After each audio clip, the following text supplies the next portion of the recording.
Chas SDM Om Prakash Gupta ने city centre hospital and heart centre में स्थित अल्ट्रासाउंड सेंटर पर छापेमारी की है, जहां अल्ट्रासाउंड सेंटर में अल्ट्रासाउंड मशीन के मिले कागजात में काफी गड़बड़ी पाई गई है, जिसको लेकर अल्ट्रासाउंड सेंटर को सील कर दिया गया है और चिकित्सक संचालक सहित 5 कर्मियों को नोटिस भी जारी किया गया है।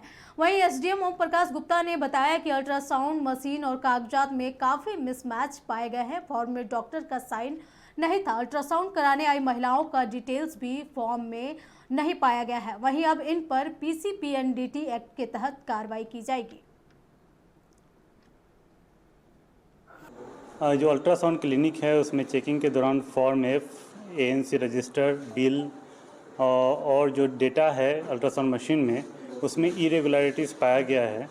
फॉर्म एफ में देखा गया कि जो क्लाइंट है, जो पेशेंट है, उनका फुल एड्रेस नहीं था और डिक्लेरेशन या तो पेशेंट के द्वारा साइन नहीं किया गया है या फिर उनके जगह पे किसी और ने गलत साइन किया गया। सिमिलरली जो डॉक्टर जो ऑपरेट कर रहे हैं अल्ट्रासाउंड मशीन को, उन्होंने भी साइन नहीं किया या फिर उनके जगह पे कोई और साइन किया गया।